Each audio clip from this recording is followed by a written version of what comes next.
আমার নাম জুলি। বয়স ২০ বছর।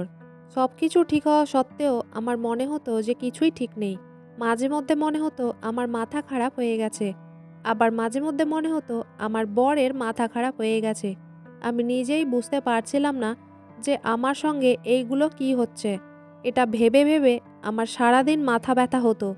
মাঝে মধ্যে এমন মনে হতো আমি এই লোকটার সঙ্গে এক মুহূর্ত থাকতে পারবো না। আমি নিজে এটা নির্ণয় করতে পারছিলাম না যে আমি পাগল না আমার বর পাগল।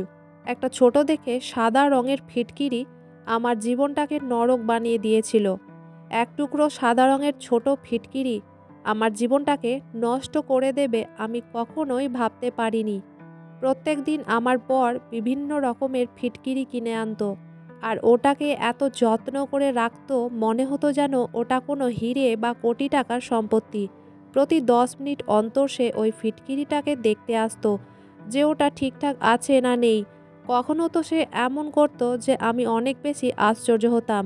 সে ফিটকিরিটা কখনো আলমারিতেও ভরে রাখতো, কখনো বা লকারের মধ্যে ভরে দিত, কখনো বা রান্নাঘরের স্ল্যাপে এক কোণায় লুকিয়ে রাখতো।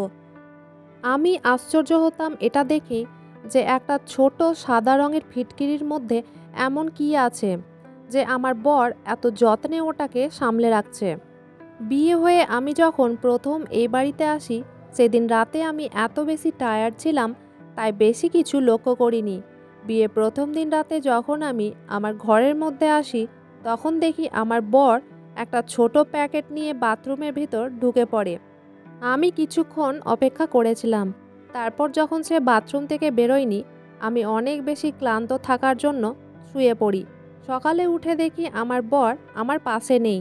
বাথরুমে অনেক বেশি জল পড়ার আওয়াজ শুনতে পাই। তখন আমি বুঝতে পারি আমার বর বাথরুমে আছে।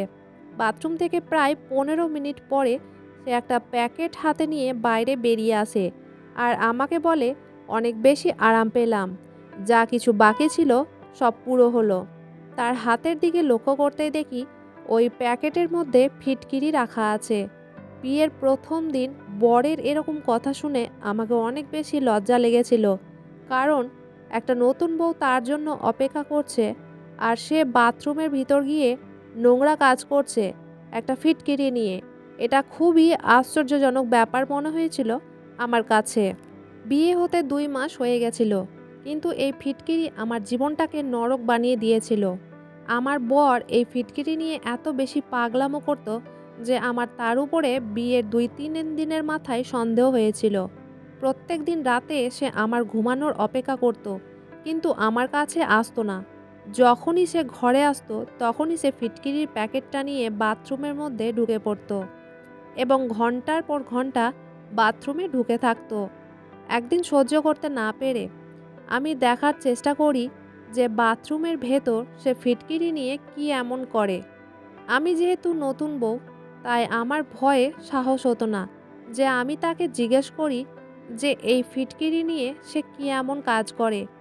একদিন রাতের বেলা যখন বর ফিটকিরির প্যাকেটটা নিয়ে বাথরুমের ভেতর ঢুকে পড়ে তখন আমি বাথরুমের ভেন্টিলেটর দিয়ে দেখার চেষ্টা করি। ভেন্টিলেটর যেহেতু অনেকটা উপরে ছিল আমি নাগাল পাচ্ছিলাম না। সেদিন রাতের বেলা যখন সবাই ঘুমিয়ে পড়েছিল তখন আমি লুকিয়ে লুকিয়ে তার ঘরের ভেতর থেকে একটা চেয়ার নিয়ে এসে বাথরুমের বাইরে ভেন্টিলেটর দিয়ে যেই দেখি, দেখতেই আমার শরীরের ভেতর থেকে যেন প্রাণটাই বেরিয়ে যায়। আমার মা বাবার আমি ছোট মেয়ে। আমার এক ভাই ও ২ দিদি ছিল। আজ আমার কেউ নেই। একদিন আমরা সবাই মিলে পিকনিক করতে গেছিলাম। কার অ্যাক্সিডেন্টে আমার বাড়ির সবাই মারা যায়, কিন্তু দুর্ভাগ্যক্রমে আমি বেঁচে যাই। এটা নিয়েও আমার পাড়ার লোক অনেক কথা করে। সবাই বলে আমি একা বেঁচে থেকে কি করব? কে আমার দেখাশোনা করবে? আমার বাবা মা ভাই বোনের সঙ্গে আমিও মরে গেলেই ভালো হতো। কিন্তু বলে না, ভগবান যার আয়ু যতদিন দিয়েছেন সে ততদিনই বেঁচে থাকবে। আমি সম্পূর্ণভাবে একা হয়ে গেছিলাম। আমার মামা ও মামি আমাকে নিয়ে যায় এবং তারা আমাকে বড় করে। আমার মামির ২ মেয়ে। আমার মামা আমাকে ভালোবাসতেন, কিন্তু আমার মামি আমাকে পছন্দ করতেন না। মামি নিজের বাড়ির কাজকর্ম করানোর জন্য আমাকে নিয়ে আসতে রাজি হয়েছিলেন। মামির ভয়ে আমার মামা কোনো নতুন জিনিস কিনে দিতেন না আমাকে। আমার মামাতো বোনেদের ব্যবহার করা জামা কাপড় আমাকে পরতে হতো। নতুন করে আমাকে কিছু কিনে দিত না। আমার মামাতো বোনেদের থেকে আমি দেখতে বেশি ভালো ছিলাম। তাই আমার মামি ওটা নিয়ে খুব ইনসিকিউর ফিল করত। মামি ভাবতো আমি দেখতে সুন্দর, তাই আমার ভালো ঘরে বিয়ে হয়ে যাবে। কিন্তু আমার মামাতো বোনেরা দেখতে ভালো না। মামি আমাকে ছোট থেকেই অপছন্দ করত। মামার অনুপস্থিতিতে বাড়ির সমস্ত কাজ আমাকে দিয়েই করাতো। আমার যেহেতু এই দুনিয়ায় কেউ ছিল না, তাই আমি মামির ভয়ে সমস্ত কাজ করে নিতাম এবং একটা সময় আমি এটাকে একসেপ্ট করে নিয়েছিলাম। এইভাবে আমি বড় হই। বড় হওয়ার পরে মামি আমার বিয়ের জন্য তাড়াহুড়ো লাগায়। মামির মাথায় সবসময় এটা চিন্তা ছিল, আমার বিয়েটা তাড়াতাড়ি দিতে পারলে সে প্রাণে বাঁচবে। তাই সে তাড়াতাড়ি আমার বিয়ে দিয়ে দেয় এবং বাড়ি থেকে বিদায়ের সময় আমাকে বলে, তোমার এখন বিয়ে হয়েছে, সংসারে কোনো ঝগড়াঝাটি বা একটু অশান্তি হলে ওইগুলোকে সহ্য করে ও মেনে থাকবে। এটাই তোমার জীবন, এটাই তোমার ভাগ্য। শ্বশুরবাড়িতে ঝামেলা করে আমার বাড়ি আর কখনো ফিরে আসবে না, ওইখানেই থাকবে তুমি। কোনো ভুল ত্রুটি হলে সব কিছু মেনে নিয়ে থাকবে। তালাক দিয়ে বা ঝামেলা করে মুখ উঠিয়ে আমার বাড়ি চলে আসবে না। বিদায়ের সময় মামির এই কথাগুলো শুনে আমি অনেক বেশি আশ্চর্য হয়েছিলাম ও অনেক কষ্টও পেয়েছিলাম এবং মনের মধ্যে প্রশ্ন হচ্ছিল, মামি কেন এ ধরনের কথা বলছিল? এখনও তো আমি শ্বশুরবাড়ি যাইনি, তার আগেই মামি কেন এই ধরনের কথাগুলো আমাকে বলছিল? বিয়ের আগে শুনেছিলাম ছেলেটা নাকি খুব হ্যান্ডসাম দেখতে। তারপর বিয়ের দিন দেখি আমার বর দেখতে সত্যি খুব সুন্দর এবং তাদের নিজস্ব বাড়িও ছিল। তাই বিয়ের আগে আমি অনেক খুশি ছিলাম যে এবার আমার নিজের বাড়ি হবে এবং বরেরও ভালোবাসা পাবো। কিন্তু মামির কথাগুলো আমাকে ভাবতে বাধ্য করেছিল। আমার মনে হয়েছিল, ছেলের মধ্যে কি কিছু খুঁত আছে, না তাদের বাড়ির লোকে কিছু গণ্ডগোল আছে। এই সব আজে বাজে কথা ভাবতে ভাবতেই আমি চলে আসি শ্বশুরবাড়িতে। বিয়ের প্রথম রাতেই আমাকে বরের উপরে সন্দেহ হয়েছিল, যখন সে প্রথম দিনই আমার সাথে টাইম কাটানোর পরিবর্তে ফিটকিরি নিয়ে বাথরুমে ঢুকেছিল। আমি সেদিন ভেবেছিলাম হয়তো অনেক বেশি ক্লান্তির জন্য আজকে আমার সাথে টাইম কাটায়নি। কিন্তু এইভাবে যখন আমার বর প্রত্যেক দিনই ফিটকিরি নিয়ে বাথরুমে ঢুকতো, তখন আমার অনেক বেশি রাগ হতো এবং আমি লজ্জায় জিজ্ঞাসা করতে পারতাম না যে সে আমার সাথে কেন শারীরিক সম্পর্ক করে না। বিয়েতে 1 মাস হয়ে গেছিল, কিন্তু সে আমাকে ছুঁয়েও দেখেনি। ওদিকে আমার শাশুড়ি ইনডাইরেক্টভাবে বলতো, এই বাড়িতে একটা বাচ্চা আসবে। কিন্তু আমার বাড়ির লোক এটা তো জানতই না আমার বর একজন কাপুরুষ। 1 মাস হয়ে গেছে যে আমাকে ছুঁয়েও দেখেনি। আমার বর আমার সঙ্গে কম কথা বলতো। সারাদিন সে ফিটকিরি নিয়ে ব্যস্ত থাকতো। আমি তার এই আজব কাণ্ডকারখানা দেখতে দেখতে অনেক বেশি বিরক্ত হয়ে গেছিলাম। তাই আমি সেদিন ভেবে নিয়েছিলাম, আজ যেমন করেই হোক তার সঙ্গে কথা বলবো। সেদিন রাতের বেলা তার বাথরুমে ঢোকার আগেই আমি তাকে বলি, তোমার মা নাতি নাতনির মুখ দেখবে। এই কথা বলা মাত্রই সে আমাকে বলে, এখন ওইগুলো কোনো মতেই সম্ভব না। এই কথা বলা মাত্রই সে ফিটকিরি নিয়ে বাথরুমে ঢুকে যায়। বিয়ের পরেই আমার সন্দেহ হয়েছিল আমার বর একজন কাপুরুষ। মাঝে মধ্যে আমি ভাবতাম এটাই হয়তো আমার কপাল। আবার মাঝে মধ্যে অনেক বেশি রাগ হতো। মনে হতো আমার বরের সত্যিটা সবার সামনে নিয়ে আসব। কিন্তু আমার অনেক বেশি ভয় করত, যেহেতু আমার এই দুনিয়ায় কেউ ছিল না। মামা মামি থাকা সত্ত্বেও ওরা না থাকার মতোই। তাই ভয় পেতাম হয়তো এসব কথা তুললে আমার সংসারটাই নষ্ট হয়ে যাবে। কিন্তু একটা মানুষ কতক্ষণ সহ্য করে থাকবে? বরের বাড়িতে এসে বরের ভালোবাসাই যদি না পাই, তাহলে এই বিয়ের কোনো দাম নেই।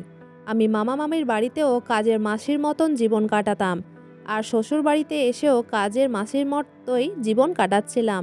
একদিন সহ্য করতে না পেরে আমি ডিসাইড করি বরের সত্যিটা জানবই। আমি সারাদিন কাজকর্ম করে অনেক বেশি ক্লান্ত হয়ে যেতাম এবং রাতের বেলা তাড়াতাড়ি ঘুমিয়ে পড়তাম। সেদিন বরের ঘরে ঢোকার আগে আমি ঘরে ঢুকে পড়ি এবং শুয়ে থাকার ভান করি। তারপর সে ঘরে আমাকে দেখে। যেই আমি ঘুমিয়ে পড়েছি, তখন সে ফিটকিরির প্যাকেটটা হাতে নিয়ে বাথরুমে ঢুকে পড়ে। আমি জানতাম একবার সে বাথরুমে ঢুকে গেলে অনেকক্ষণ আর বাইরে আসবে না। তাই আমিও সঙ্গে সঙ্গে উঠে পড়ি এবং বাথরুমে গিয়ে দেখার চেষ্টা করি। বাথরুমের ভেন্টিলেটর অনেকটা উপরে ছিল। রাত তখন 1টা বাজছিল। আমি চুপচাপ বাড়ির ভেতর থেকে একটা চেয়ার নিয়ে আসি।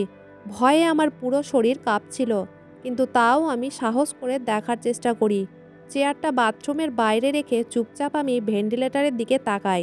ভয়ে আমার শরীর অনেক বেশি কাঁপছিল। মনে হচ্ছিল আমি চেয়ার থেকেই পড়ে যাব। ভেন্টিলেটরের দিকে তাকাতেই আমার চোখ যেন অন্ধকারে ছেয়ে গেল। আমার বর ফিটকিরি নিয়ে এসব কী কাজ করছিল। আমি ভাবছিলাম আমার বরের হয়তো মাথাটাই খারাপ হয়ে গেছে। ফিটকিরি নিয়ে সে কেন এরকম নোংরা কাজ করছিল। তারপর আমি রাগে ও ঘৃণায় সেখান থেকে ঘরে চলে আসি। ঘরে আমি বিছানার উপরে বসেছিলাম। 1-1.5 ঘন্টা পরে সে বাথরুম থেকে বেরিয়ে আসে। বেরিয়ে এসে আমাকে বিছানায় বসে থাকতে দেখে সে চমকে যায়।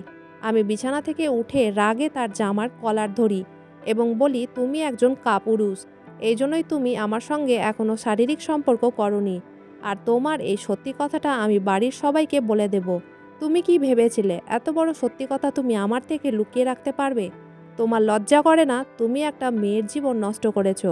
আমি রাগে বরকে অনেক আজে বাজে কথা বলেছিলাম, কিন্তু আমার বর দাঁড়িয়ে সমস্ত কথা শুনছিল। সে না জানার ভান করছিল। বর আমাকে বলে, তুমি এইসব কি কথা বলছো? আমি কি করেছি? আমি তাকে বলি, না জানার ভান একদম করবে না। আমি সব কিছু দেখে নিয়েছি। তুমি একজন কাপুরুষ। তোমার মতো মানুষের সঙ্গে আমি ঘর সংসার করতে পারবো না। তারপর আমি নিজের ব্যাগ গোছাতে শুরু করি। তখন সে আমার হাত ধরে বিছানায় ধাক্কা দিয়ে ফেলে দেয় আর বলে, কেন কথা বাড়াবাড়ি করছো? বাড়ির সবাই উঠে যাবে। এত রাতে একদম ঝামেলা করবে না।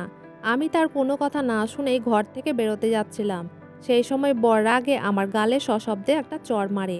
আমি তখন নিজেকে সামলাতে না পেরে মেঝেতে পড়ে যাই এবং কাঁদতে থাকি।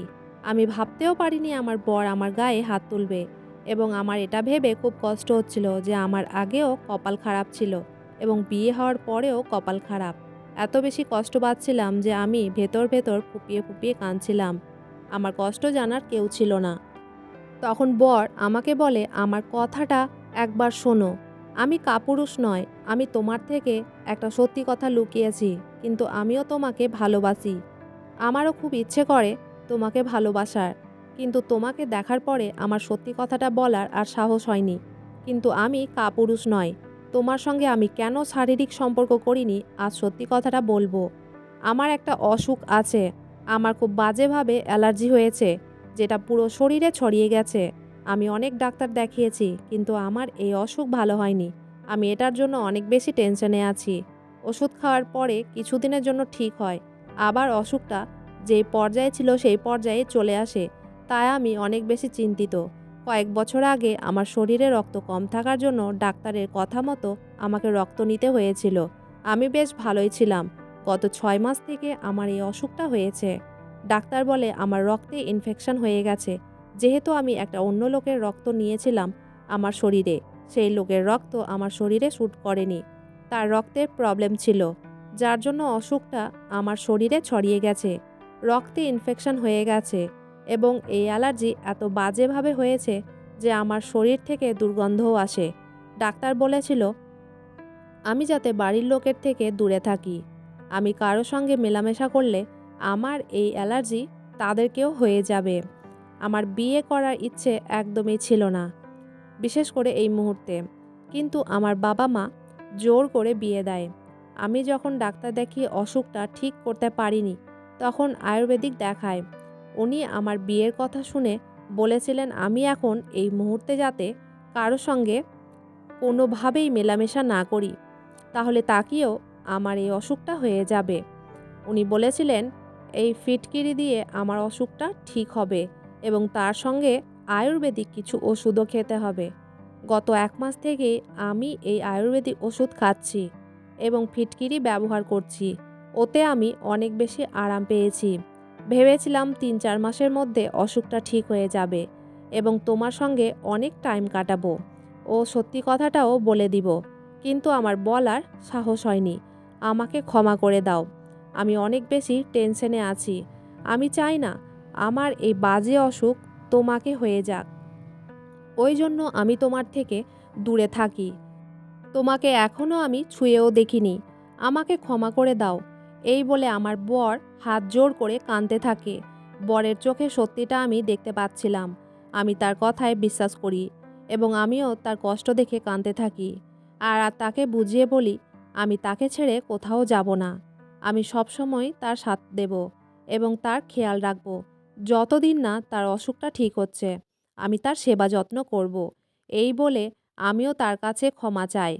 অনেক সময় এমন হয়, আমরা বিবাহিত জীবনে সব সময় শুধু নিজের দিকটাই ভাবি, সামনের জনের ফিলিংসটা বোঝার চেষ্টাও করি না।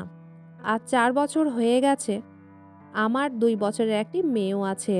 আমার বর আমাকে অনেক ভালোবাসে। আমার বর যে এত ভালো একটা মানুষ আমি ভাবতেও পারিনি। সে আমাকে অনেক ভালোবাসে। আমি আজ অনেক সুখে আছি। আমি তাকে অনেক ভুল ভেবেছিলাম। মাঝে মধ্যে আমরা সামনের জনে কষ্টটা বোঝারও চেষ্টা করি না এবং খারাপ ব্যবহার করতে থাকি। আমি যদি আমার বরের কষ্টটা বোঝার চেষ্টা করতাম, তাহলে বিয়ের পরে 2 মাস কষ্ট পেতাম না। যাই হোক, আজ আমরা স্বামী স্ত্রী একে অপরের সঙ্গে অনেক খুশি আছি। বন্ধুরা, আজকের গল্পটা এখানেই শেষ করছি। গল্পটি ভালো লাগলে অবশ্যই লাইক, শেয়ার এবং সাবস্ক্রাইব করতে ভুলবেন না। ধন্যবাদ।